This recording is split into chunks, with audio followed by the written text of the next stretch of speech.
Hola, mi nombre es María Fernanda Barrón Olvera. Soy del grupo de segundo C de la licenciatura en Ciencias de la Educación. A continuación les voy a presentar mi examen final.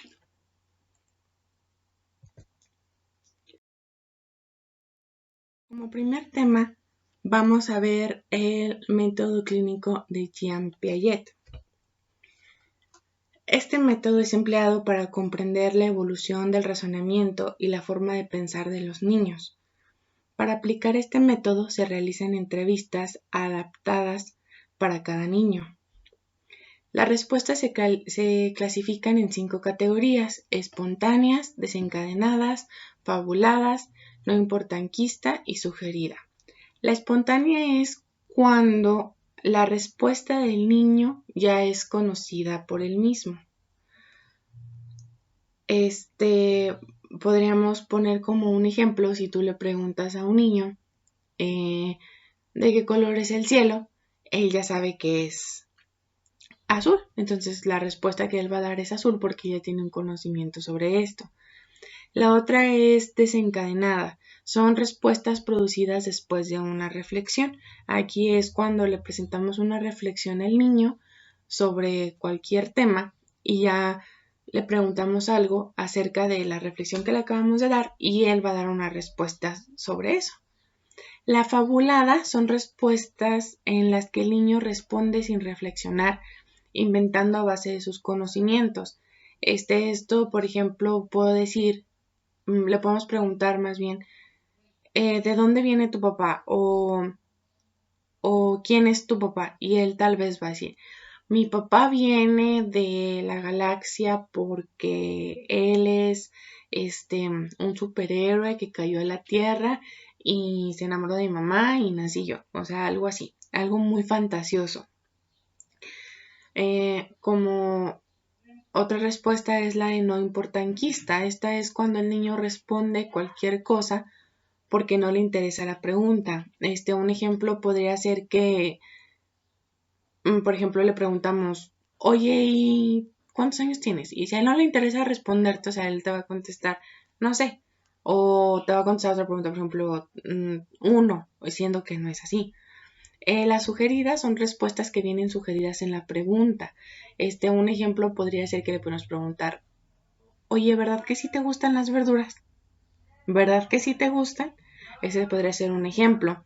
Y el niño, por tanto que le estás insinuando el verdad que sí, él al responder va a decir, sí, sí me gustan. La respuesta sobre esta entrevista, sobre este tipo de entrevista, se analizan para determinar el desarrollo cognitivo del niño. Esta es la función que tiene este método clínico de Jean Piaget. Por segundo tema, vamos a ver la metodología y los métodos de investigación en la psicología del desarrollo. Este tema, la verdad, a mí en lo personal se me hace muy complicado. De hecho, no sé si mi explicación sea correcta porque la verdad se me hace algo que es muy difícil, entonces, pero pues lo voy a intentar. La psicología del desarrollo tiene como objetivos propios describir, explicar y optimizar los procesos de cambios evolutivos. En psicología hay una relación entre hechos y teorías que están asociadas en la explicación del cambio evolutivo. La función de la teoría es organizar los datos, esto con el fin de poder guiar cuando se presente alguna indagación. De esta manera se puede ver que las teorías sirven para interpretar y promover nuevas observaciones, mientras que los hechos son los que orientan la creación y modificación de las teorías. Se da un juego de influencias mutuas entre el componente, que son los hechos y datos recogidos, y el componente subjetivo, que son las teorías o nociones previas del investigador. En relación entre hechos y teorías está vigilada por el método, ya que es el que determina las formas de proceder para observar y recoger datos, como los procedimientos de construcción empírica de la teoría. El método supervisa y conduce la relación interdependiente entre hechos y teorías. Existen tipos de métodos, los cuales son la investigación descriptiva. Esta se da a la observación en condiciones naturales, primando la pura descripción objetiva de los fenómenos a partir de una intervención y control mínimos por parte del investigador. y con objetivos exploratorios. La investigación experimental son estudios que tienen más control, pueden ser también de laboratorio, se enfocan principalmente en dar explicación de los fenómenos. Entre la investigación descriptiva y la experimental se encontraría la investigación cuasi experimental y la investigación correlacional, que son las más frecuentes en la psicología del desarrollo, ya que adecúan más a las circunstancias en el estudio de los cambios evolutivos. Dentro de estos dos tipos de investigación es donde se inscriben los diseños más propios de la psicología del desarrollo, que tienen que ver con las diferentes formas de recoger los datos sobre los cambios que se proceden en el tiempo y en relación con la edad, que es el diseño transversal. El diseño transversal es el que compara el rendimiento de personas de diferentes edades, esto con el fin de estudiar las diferencias en base a la edad. El diseño longitudinal, que se encarga de evaluar a una persona individual o en grupo, esto conforme va creciendo. Esto hace que sea posible el estudio de las personas, ya sea individual o por grupo, a lo largo del tiempo. También hay métodos y técnicas. Esta relación escalonada entre los tres procesos está involucrada en la distinción más general que suele hacerse entre métodos y técnicas de investigación como dos niveles de articulación. Los métodos son los que hacen la referencia a procedimientos generales de recogida y análisis de datos con características propias. Las técnicas son los modos y medios concretos por los que se aplican los métodos sobre la base de la observación, mediación y experimentación. La comparación entre métodos generales de investigación en referencia a la situación de observación y los objetivos críticos. El estudio de desarrollo evolutivo se asocia con ciertas dificultades. La primera se refiere a la propia naturaleza psicológica de las variables que se investigan. Esta es la variable del sujeto. Se refiere a las variables de la edad, que son la dimensión corporal. El objetivo de esto es describir, explicar e incluso promover o optimizar las transformaciones que las variables del sujeto experimentan con la edad, por lo que se trata con variables evolutivas. Las variables manipulables es el método experimental. La experimentación es la base del método científico y su objetivo es explicar los acontecimientos identificados, cuáles de ellas son causas y cuáles son efectos. El investigador manipula las variables y observa sus efectos sobre otras. En lo que atañe al diseño experimental, las variables son de dos tipos: independientes, que son las que se manipulan, y dependientes, son las que se observan o se miden en relación con las independientes. Son las que el investigador registra de algún modo como posible efecto o resultado de otras variables que manipula y controla. La validez interna es la que asegura los cambios ocurridos y son producto de los cambios. La validez externa es el grado en los resultados obtenidos pueden generalizarse a otras situaciones, sujetos o conductas fuera de contexto de estudio. Requiere de la validez interna y depende de la representatividad de las condiciones particulares del experimento, respecto a aquellas más generales a los que pretende generalizar los resultados. Las variables del sujeto, hay variables como, por decir, de género y edad, que no pueden ser manipuladas experimentalmente, ya que son características y propiedades intrínsecas al sujeto. A este tipo de variables se les denomina orgásmicas. Con los valores de estas variables no se puede producir sino elegir entre los ya dados, tampoco se pueden aceptar debido a que no están bajo el control del investigador. La variable de edad es de suma importancia para el investigador, ya que describe la edad de la persona y cómo la psicología evolutiva se encarga de describir las diferencias individuales entre las distintas edades y los factores que van determinando los cambios observados. Los diseños de investigación en la psicología evolutiva son diseños longitudinales y transversales. El primero, que es el longitudinal, se basa en el seguimiento de los mismos sujetos a lo largo de un cierto periodo de tiempo. Implica la observación repetida de una misma muestra de sujetos en distintos niveles de edad. El estudio transversal se compara en un único momento temporal, distinto grupo de edad. Son diferentes sujetos los que se observan en cada edad de interés. Las técnicas en el estudio del desarrollo son diseños de investigación del desarrollo. Se refieren a las distintas opciones que tiene el investigador de cara a seleccionar las muestras de sujetos, a estudiar en relación con la principal variable de referencia, la de la edad, y las técnicas de investigación, que son las que hacen referencia a los modos y medios concretos que se usarán para recoger la información y cuya función no es otra que la de facilitar las operaciones que integran el método científico, la observación y la medición de la experimentación.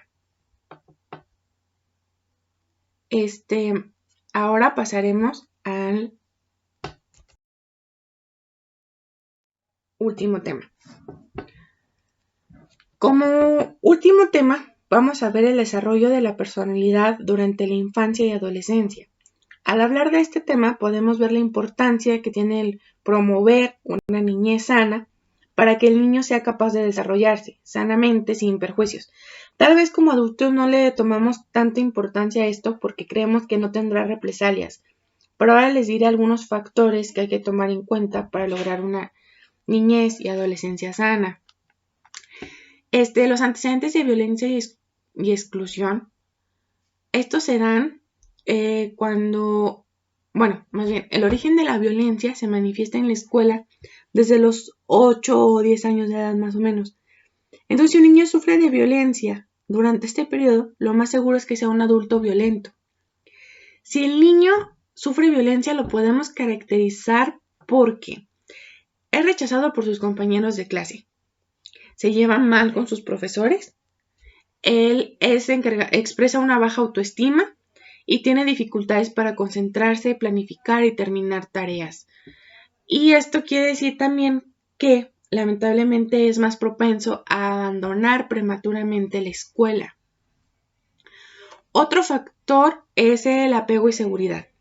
La seguridad que se proporciona en la relación de apego permite que el niño desarrolle expectativas positivas de sí mismo y de los demás.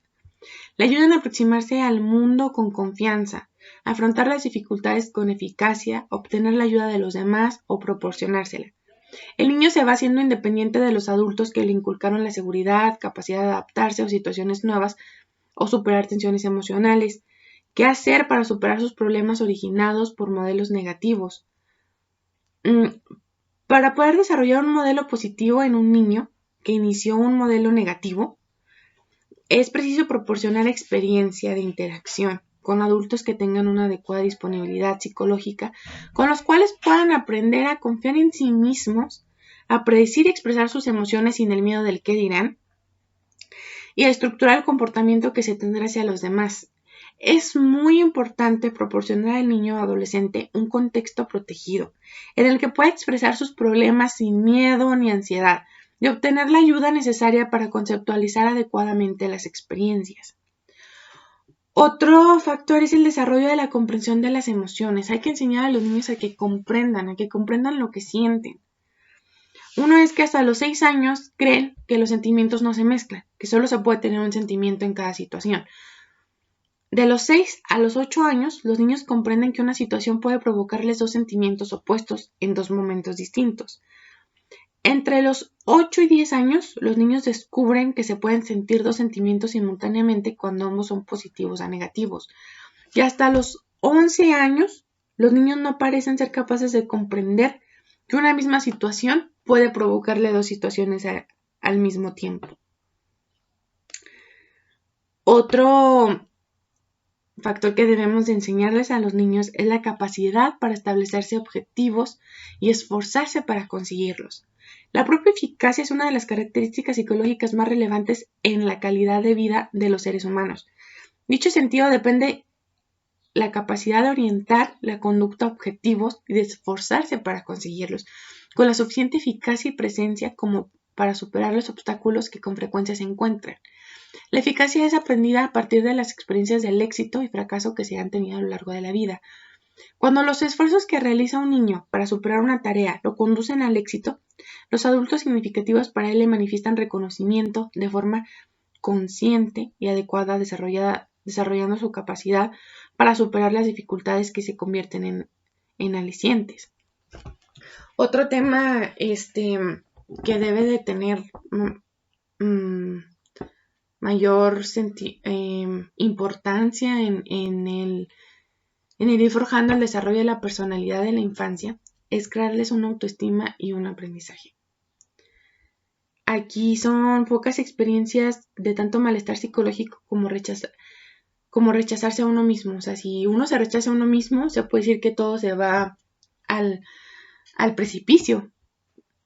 Un nivel suficiente de autoestima es una condición necesaria para movilizar el esfuerzo que requiere el aprendizaje.